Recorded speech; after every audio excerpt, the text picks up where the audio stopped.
L'attività di nursing che è possibile fare sul paziente è aprire l'oblò, dare da bere al paziente con una cannuccia,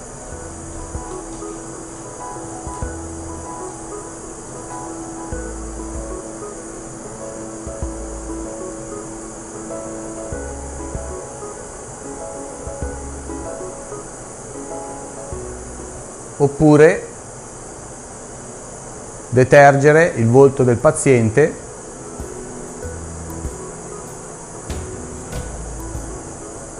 inserendo la mano e pulire il suo volto.